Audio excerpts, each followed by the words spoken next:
미국의 펜실베니아 대학교 강의실. 보세요. 여러분 놀랍지 않나요? 그렇다면 중국도 이렇게 하나요? 미국 교수의 돌발 질문에 말문이 막힌 중국인 여학생. 과연 그들에겐 무슨 일이 일어난 걸까요? 어떤 사연인지 들어보도록 하겠습니다. 이 사연은 해외 커뮤니티에서 올라온 실제 사연으로 내용을 각색되어 제작되었습니다. 안녕하세요. 저는 미국의 명문대학교인 펜실베니아 대학교 정치외교학과를 공부 중인 미국인 스칼렛입니다. 제가 공부하고 있는 정치외교학과란 영토 분쟁과 역사 분쟁으로 국가 간 갈등이 일어나는 국제사회에서 정치외교는 이를 해결하는 역할을 담당하는데요. 한 해 공부를 하면서 정치외교학과에 더욱 매력을 느꼈습니다. 정치외교학과에서는 국내외 정치적, 국제적 현상에 대한 이론과 실제를 공부를 하며 또 급변하는 국내외 정세에 대한 연구를 통해 정치외교 분야에서 활동할 수 있는 전문 인력을 양성하기도 하고요. 전공하는 과인 만큼 국제적으로 미국뿐만 아니라 전 세계적으로 다른 나라에도 관심이 많은 편인데요. 그만큼 외교적으로 좀 더 다가갈 수 있게 각국의 나라에 관한 공부도 열심히 하고 있습니다. 정치적 공부를 하다가 우연히 한 문구를 읽었는데 아직도 기억에 남는 말이었고 잊혀지지 않고 가슴속에 새겨지게 되더라고요. 펜은 칼보다 강하다. 라는 말이었습니다.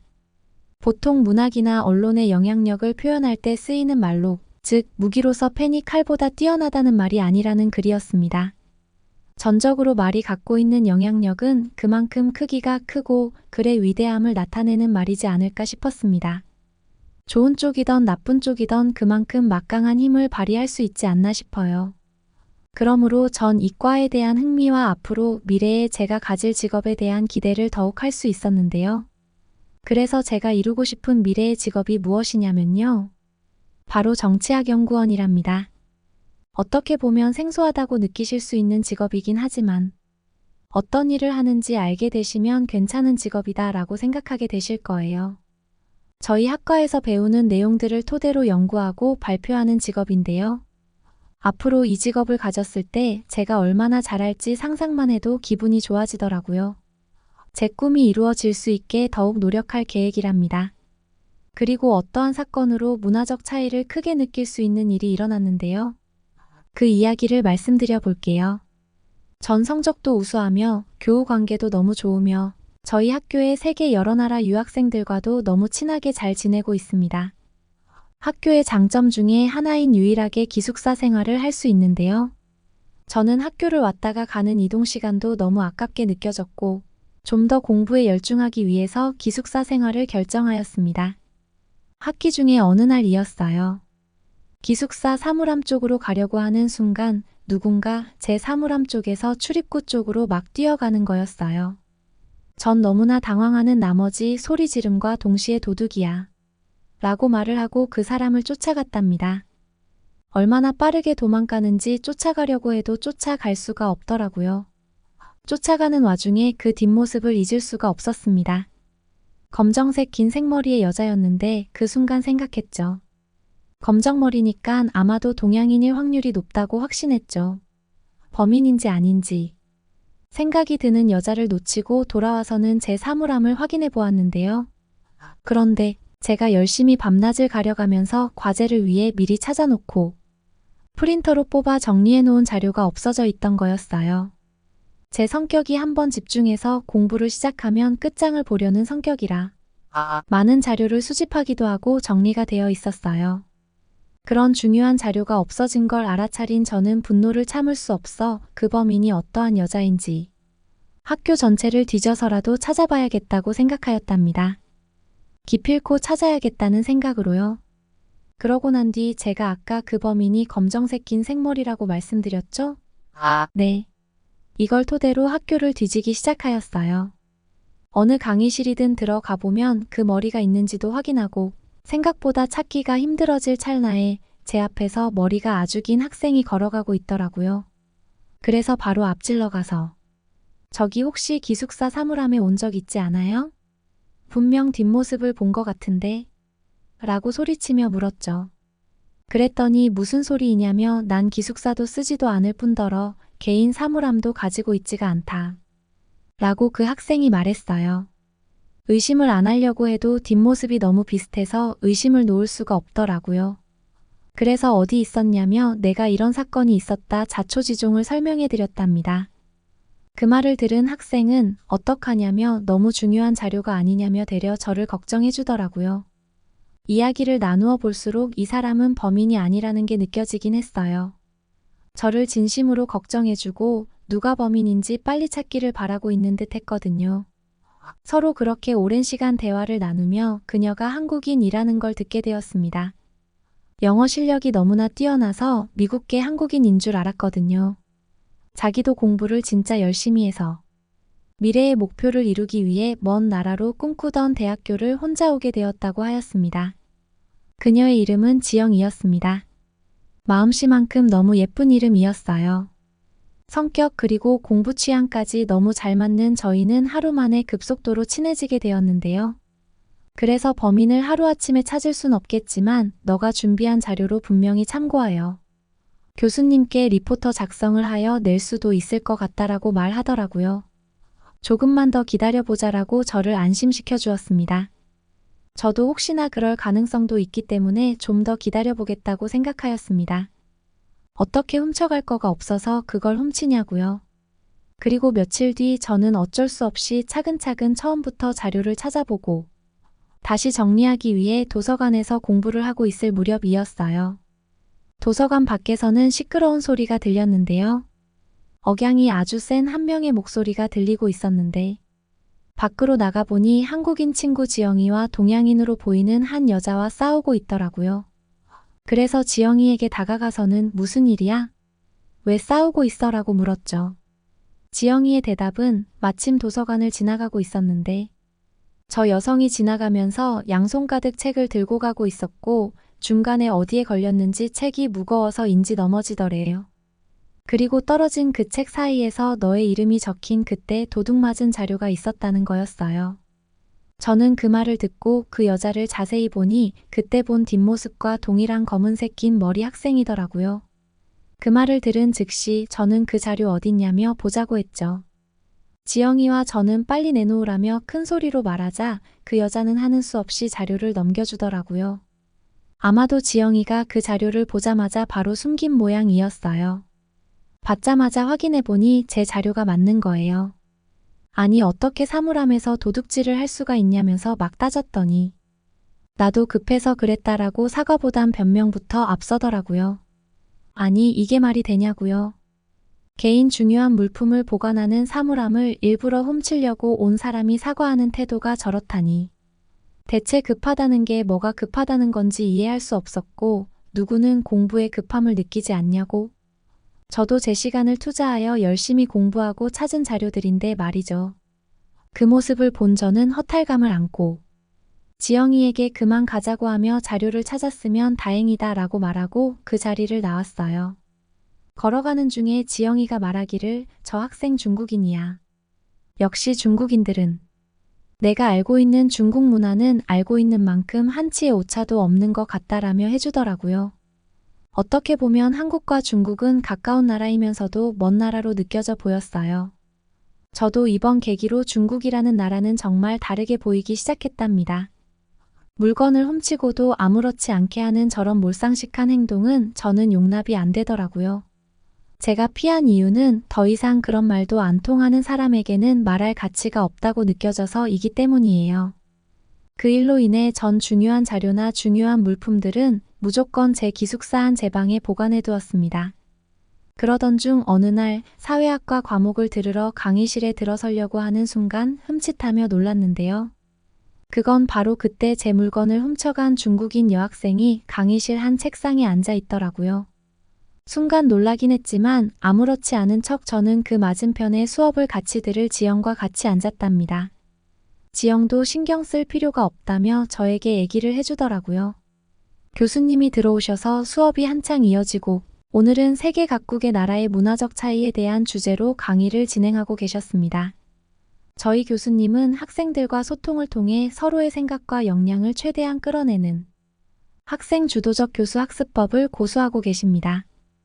저 역시 이 수업이 너무나 저에게 큰 도움이 되기도 하고요. 오늘 수업은 마침 학생 몇 명이 교단에 나와 토론 형식의 수업을 하는 날이었습니다. 오늘 토론 수업에 참여해보고 싶은 사람 있나요? 라는 교수님의 대답에 저와 지영 흑인 여학생 그리고 그 중국인 여학생이 손을 들었고 총 4명의 학생이 이렇게 토론이 시작되었습니다. 교수님과 저희는 질문과 답변의 형식으로 자유롭게 토론하는 형식의 강의였는데요. 교수님은 각 나라가 느낀 문화적 차이를 자유롭게 이야기해보자고 하셨습니다. 저는 제일 먼저 손을 들어 문화적 차이를 발표하였는데요. 한국은 경쟁이 심한 사회라고 생각합니다. 그런데 반대로 자신을 자랑하는 것은 약한 편입니다.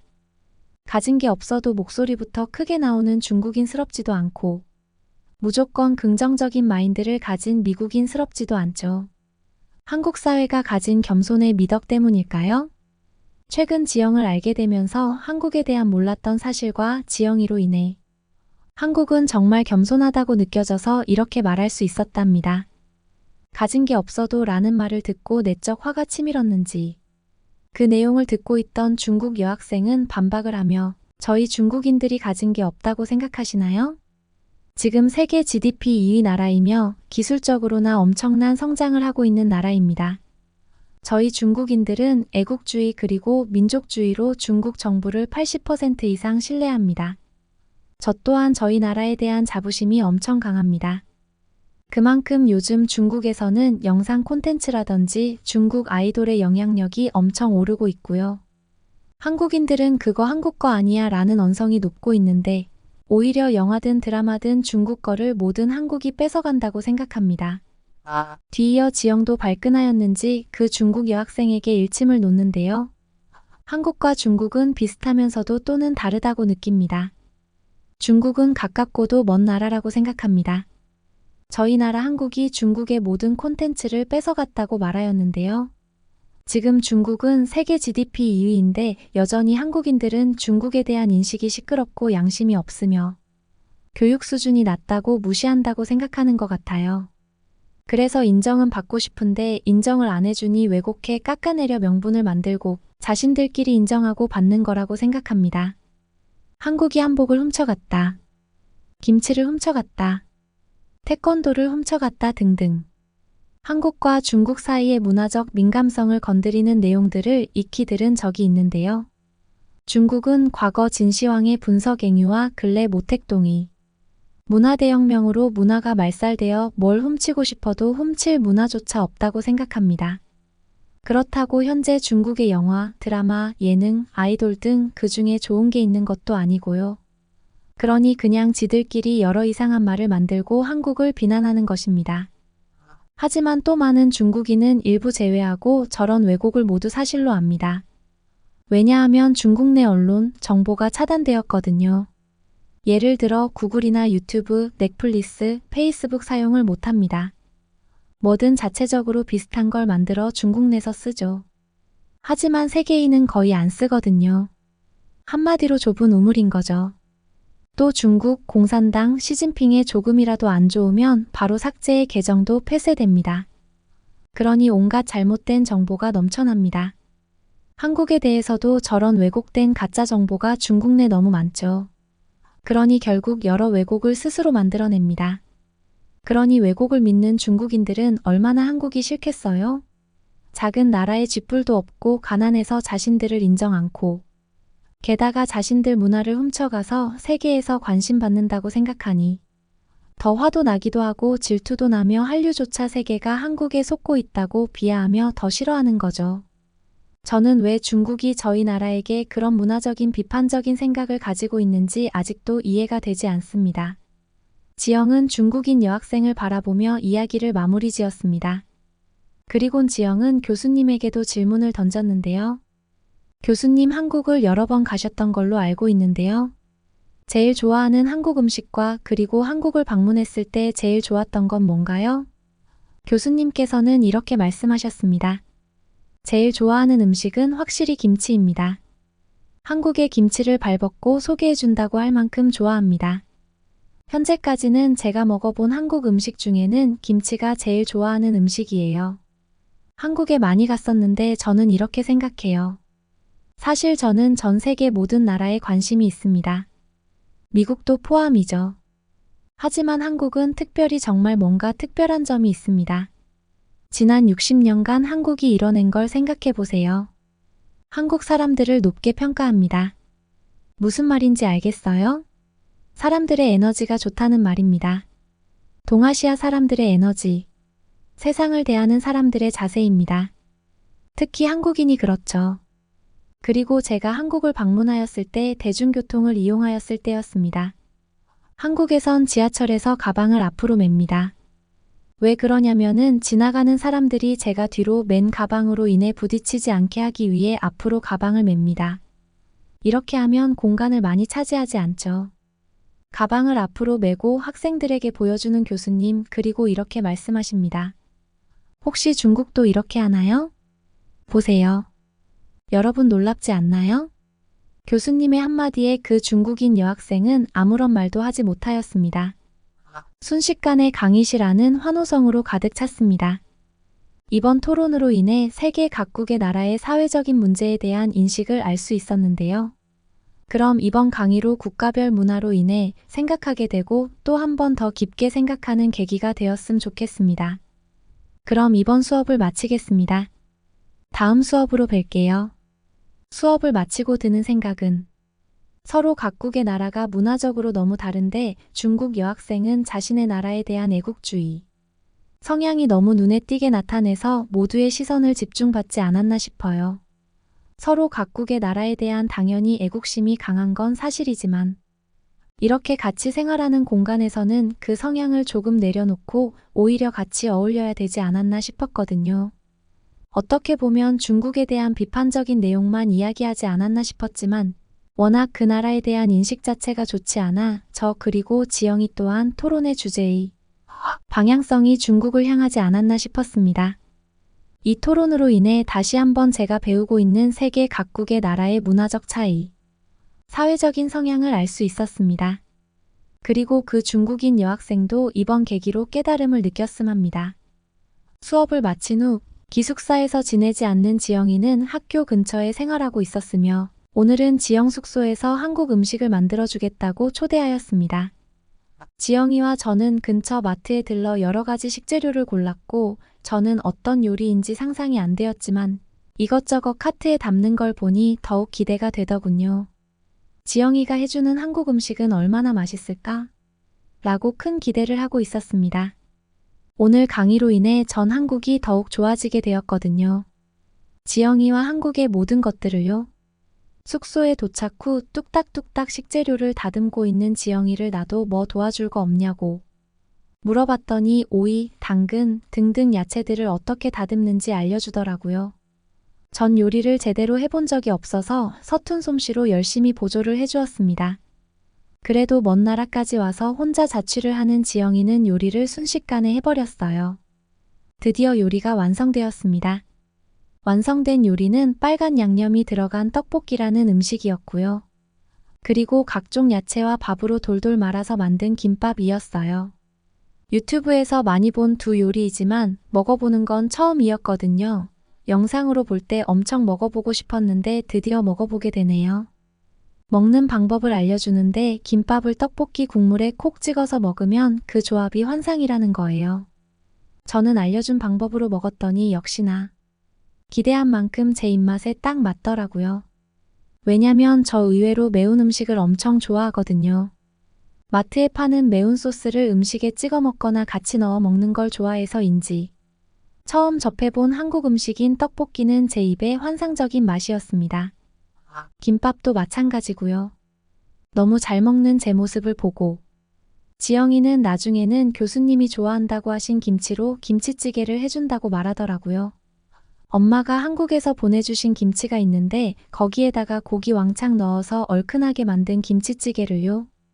어떤 맛인지 너무 궁금하기도 하고 다음 요리도 기대하면서 오늘 만든 요리를 맛있게 먹었습니다. 식사를 하는 내내 저희는 강의실에서 했던 내용을 되새겨보며 서로의 생각과 문화를 익혀갈 수 있도록 하였습니다. 이러면서 더욱더 두 나라의 사람으로서 친해지는 계기가 되지 않을까 싶어요. 그리고 이야기를 나누는 도중 다가오는 방학에는 지영이가 한국으로 들어갔다가 방학을 보내고 온다고 하더라고요. 저도 이번 기회에 한국 방문을 해보면 어떨까? 생각에 나도 너 한국 들어갈 때 나도 같이 가보면 안 될까? 라고 물어봤죠. 너무 좋다며 같이 가면 내가 한국 관광지 소개해주겠다고 하였습니다.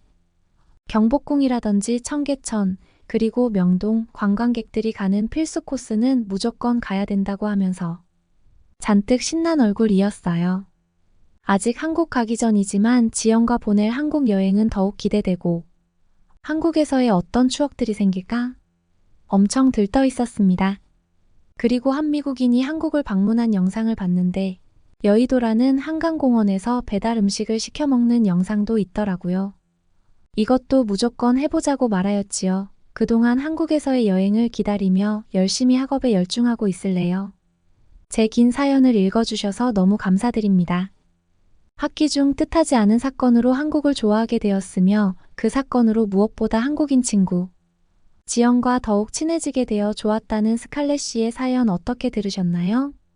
세계 각국 나라의 문화적 차이를 비판하기보단 서로 다름을 인정하고 극복하고 서로 존중하려는 두 사람의 우정은 너무 보기 좋고 행복해 보였는데요. 앞으로 두 사람의 우정이 영원하기를 바라며 두 분의 꿈도 응원합니다. 그리고 오늘 사연이 재밌으셨다면 구독과 좋아요 알람 설정까지 잊지 않으셨죠? 끝까지 시청해주셔서 감사합니다. 오늘도 영화 같은 사연을 들려주는 감동무비였습니다.